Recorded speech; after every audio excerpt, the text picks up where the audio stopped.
Alright, this is everything that came with the Bake Pops set. It came with a set of 2 Bake Pop pans, some clips, 2 sets of those to hold the pans closed,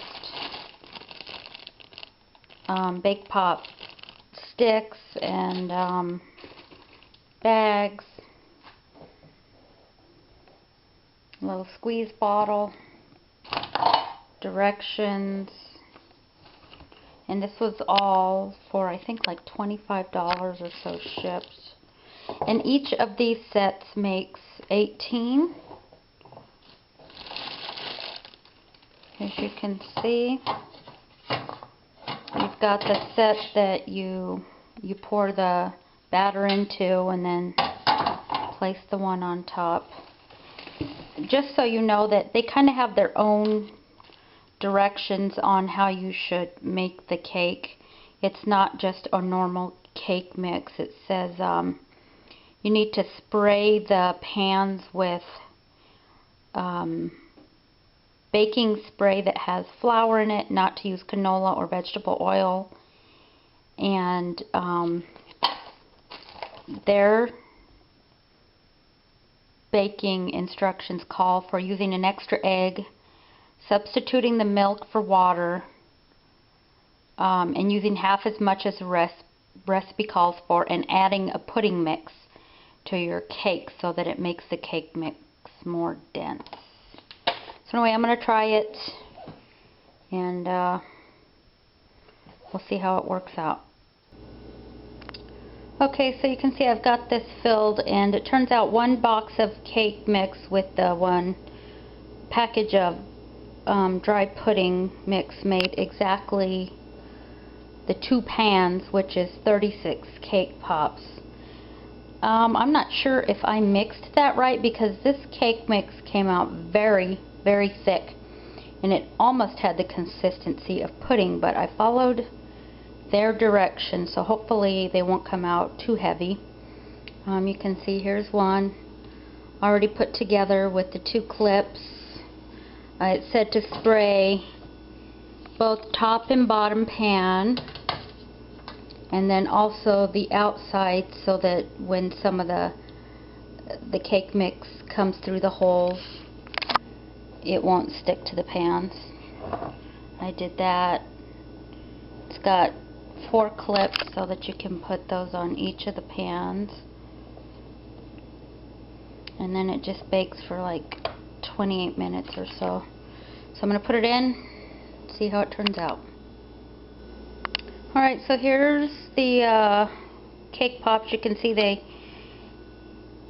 came out the top quite a bit, and I actually only put them in for 20 minutes, but they come right off. They're kind of funny looking, like little mushrooms. You can see that they just come right off, and it did help spraying the top of that pan. So I'm going to go ahead and take the rest of these off and then follow the directions. I took off the lids after letting the pans cool for about 5 minutes in the refrigerator. Here's what they look like. Kind of delicate.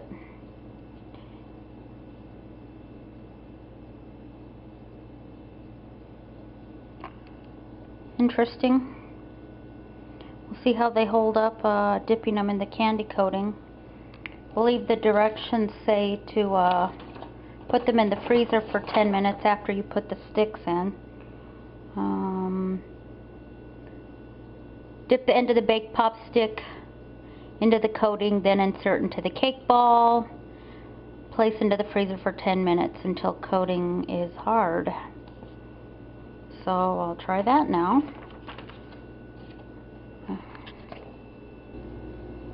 Here's some of the cake balls.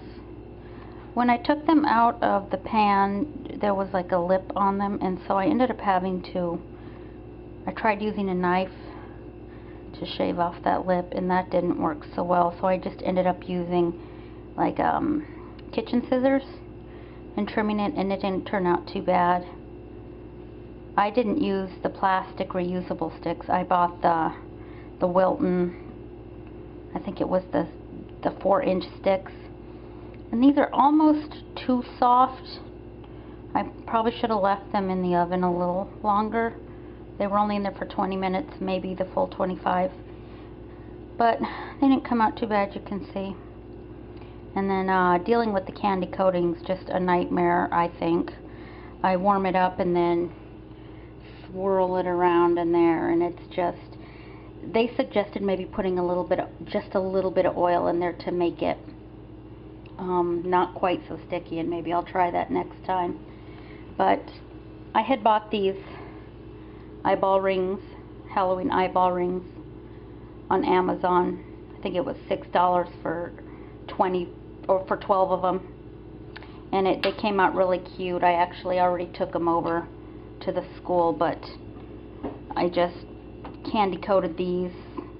Of course it looked better than that, and then just stuck this in the top, and it looked like an eyeball. Anyway, it made 36. One batch makes 36 in 2 pans, which is a lot. And I think it's just a matter of perfecting it. But good luck with your cake or your Bake Pops pan.